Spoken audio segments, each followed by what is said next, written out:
Good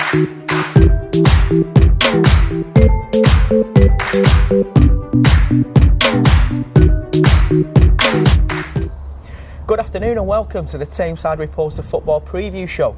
I'm your host Tom Gregan and I'm joined as always by our resident sports reporter Mark Phillip. Mark, you okay? Yeah, good thanks Tom, and good to be at Bowerfold after the breaking news this week. Well, as Mark mentions there, we are at Bowerfold, and that's because the big news off the pitch this week is that Stalybridge Celtic are looking to leave Bowerfold, possibly for a new stadium in the centre of town. There was a big meeting on Thursday here at the Social Club at Bowerfold, and Mark was there and he spoke to Chairman Rob Gorski, who explained just what the plans entail. Rob, big plans for Stalybridge Celtic. Can you tell us how it all materialised? Yeah, it all started when I met one of the members of the council when we were talking about the opportunity of refurbishing or rebuilding the social club, and then basically the conversation evolved from there. They proposed a couple of ideas that we thought were interesting. We met them on a second occasion, and then things developed further from there, and which culminated yesterday in a meeting with the leader of the council and a few of the main cabinet members, myself and Ian Milligan, and I have to say, from our side, it sounds really exciting. The council are all for it as well. We just hope that in terms of feasibility, it works. I'm looking ahead to the future. What are the plans now? How long will it take for these plans to develop? Well, what will happen first is that over the next 6 weeks we will have conversations back and forth with the council. Then we will enter, hopefully, an MOU, a Memorandum of Understanding, where we will set the parameters. We will then probably spend 3 to maybe 6 months going through a whole bunch of feasibility studies, planning, analysis, economic analysis, and then if the stars are aligned, and if there's a will from both sides, and I do believe that there's a will from both sides, then hopefully we can make some big announcements in the late summer, early autumn. Fantastic. And if the ground development doesn't come to fruition, you said that the council are going to help you build a 2-tier social club here at Bowerfold. Yeah, I mean that's how it all started initially, and they've been tremendously helpful and cooperative, and we very much would like the bigger project to work, but we're very appreciative and comforted by the fact that if it doesn't, then they've said that they'll support us on the new social club anyway. And as far as on the pitch matters go, you've obviously brought Steve Burr back to the club. Will he be staying next season? Yeah, absolutely, 101%. We asked him before the interview, I asked him several times about his commitment. You know, Steve for me is absolutely in all but name a Premier League manager, and of course there is a possibility, a strong possibility that we may be playing in the Evo stick next year, but he is absolutely adamant he wants to stay with us and get us back up at the first time of asking. Cheers Rob, thanks very much. I appreciate it, thanks. So Mark, what are your thoughts then on the plans for a new stadium in Stalybridge? Exciting times for Stalybridge Celtic fans. I think the meeting on Thursday night was met with mixed responses from the Celtic faithful. Of course, if you're a traditionalist, you want to stay at Bowerfold. It's been the home of the club for a long time. However, I think you've got to look forward. The club needs to make money now. It needs to look ahead towards the future. And as we've seen with clubs like Curzon Ashton, moving into a new stadium with a 3G pitch that you can rent out to the community, works wonders. Just how important do you think 3G surfaces are important at this level? Obviously, we've got one at Curzon, hopefully we've got one at Hyde United, and maybe we'll have one now in Stalybridge. Yeah. Are they vital for bringing in revenue for clubs at this level? Yeah, I think they're absolutely vital. I think when you compete in non-league football, the only way, if you don't have a 3G surface, of making money is on a match day through selling pies, pints, whatever it may be, and ticket sales. If you can make the ground available throughout the week to the local community, not only do you make money from it, but you also spread the club's message. So exciting times for Stalybridge off the pitch, but on to on-field matters now, and they were in action last weekend away at Salford City. We knew it was going to be a difficult game, Mark. Salford are flying high in the National League North, and it was a tricky afternoon for Stalybridge. They went down 1-0. Yeah, tricky afternoon, but they went there full of confidence, having beaten Salford in the Manchester Premier Cup semi-final just 4 days earlier. However, on last week's show, we said Salford were likely to field a strengthened side, and I think they did that. Celtic 1-0 loss at Moor Lane, not a bad result, and a 1-0 take into this weekend's fixture against Bradford Park Avenue. Well, Mark's mentioned the game against Bradford Park Avenue this Saturday. Will it go ahead, Mark? Looking at the pitch, it's a bit watery, shall we say? Yeah, it is. It's very, very damp at the moment, of course, on the back of Storm Doris.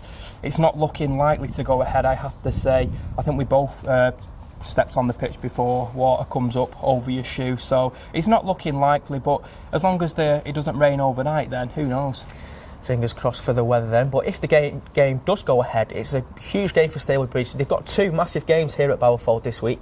First up this weekend against Bradford Park Avenue, and then on Tuesday against A.F.C. Telford.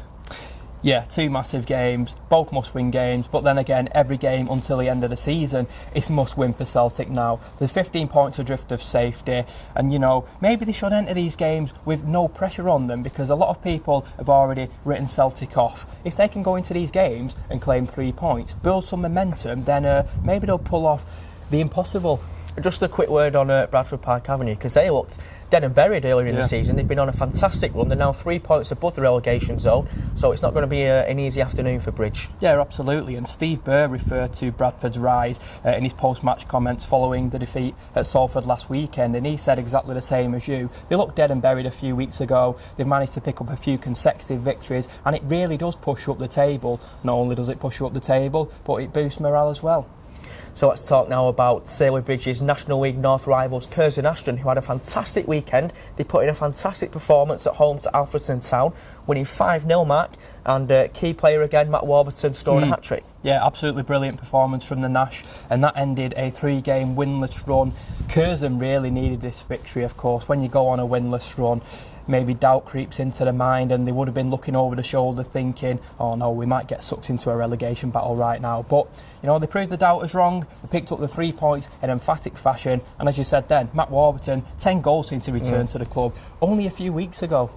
Well, let's hope Matt Warburton can continue his fine goal-scoring form away at Gainsborough Trinity this weekend. Gainsborough are just 2 points above the relegation zone, Mark, so Curzon could do Stalybridge a favour this weekend. Well, yeah, they could do Stalybridge a favour, or if they're beaten by Gainsborough, it could suck Curzon Ashton right back into the relegation fight. It is so tight at the end of this season. It's going to be an exciting one, but I'm sure Curzon, if they do pick up the 3 points this weekend, can look ahead to the rest of the season.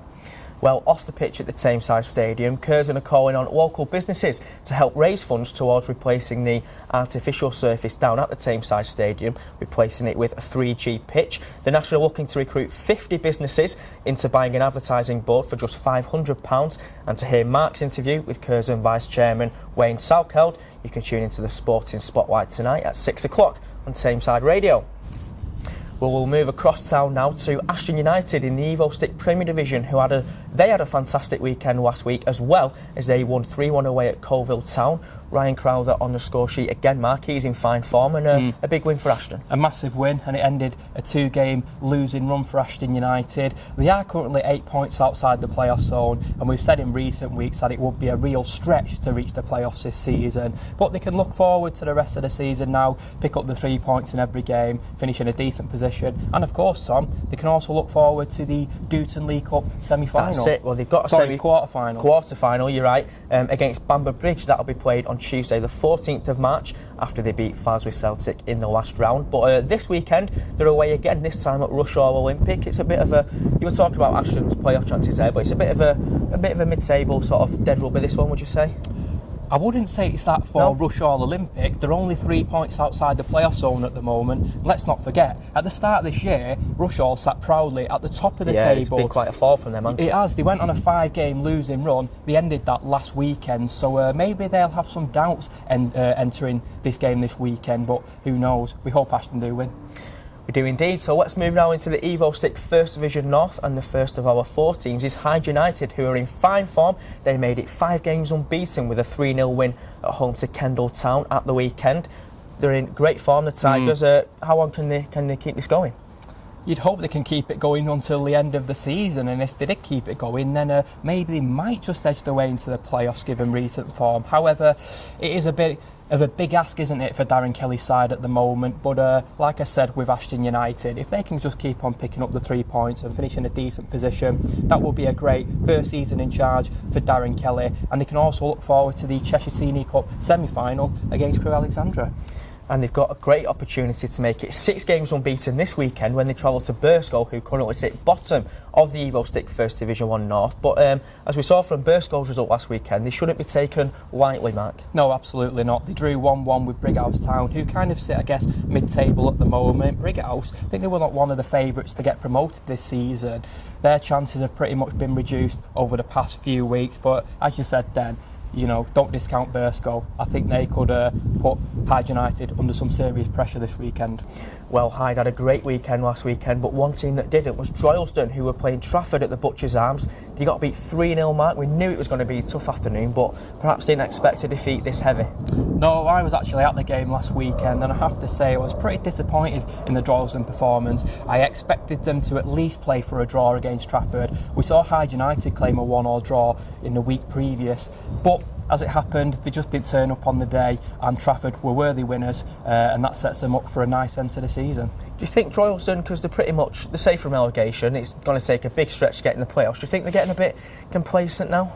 I wouldn't say complacent, I just think that this has been their form all season. They've won a few and then they've lost a few, and that's why they're not making a charge on the playoffs this season. I think it is as simple as that. Well, let's hope the Bloods can bounce back this weekend when they travel to Mossley A.F.C, who are second bottom in the league. They bagged 100 points. They beat Mossley last weekend. Can they upset Droylsden this weekend? Quite possibly, yeah. I mean, I think me and you both expected Mossley to win that one last weekend, and we both said that if they did win it, then they're safe from relegation. That wasn't the case, and I'm sure the Lily Whites will be looking over the shoulders now. Just mentioning Droylsden have also got a game on Tuesday night at the Butcher's Arms.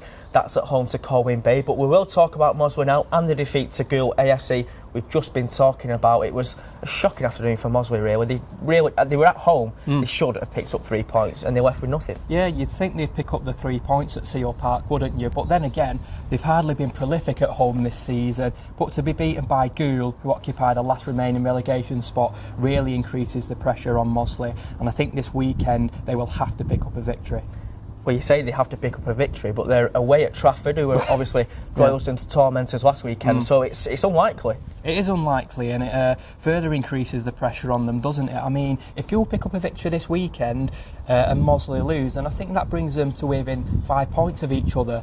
Mossley, they should be pretty worried, I think, now. Well, you mentioned they should be worried. It doesn't get any easier for them on Tuesday night because they're at home to Stalybridge Celtic, who are second. So this could easily be 3 defeats on the bounce for Mossley, and that puts them in real danger. Well, when it's not going for you, it just doesn't go for you. Like you said then, 2 of the most difficult teams in the next 72 hours. Hopefully Mossley can get something from these next 2 games. If they don't, like I said, they should be worried. Any point will be valuable for Mossley at this stage of the season.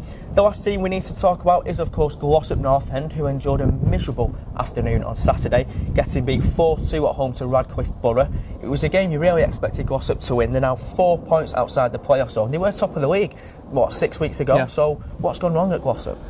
Well, they lost Jamie Rainford, of course, who was the team's leading goal scorer, lost him to Colwyn Bay, but I think the defence hasn't been too decent, has it, in recent weeks? I can't pinpoint it, to be honest with you, Tom. I expected Glossop to easily secure a position in the playoffs this season. It doesn't look that way at the moment, and to lose 4-2, to concede 4 goals against a side like Radcliffe doesn't bode well. Well, Mark mentioned 2 things there. First of all, losing Jamie Rainford and also Glossop's leaky defence. They've conceded 8 goals in the last 2 games. And those 2 things could combine this weekend because Glossop travel to Colwyn Bay to face ex-striker Jamie Rainford. It could be a long afternoon for Glossop's defence against their old teammate. Yeah, it certainly could, but you look at Colwyn Bay, I think they entered this season as favourites to at least claim a playoff spot. They're now currently in 16th position.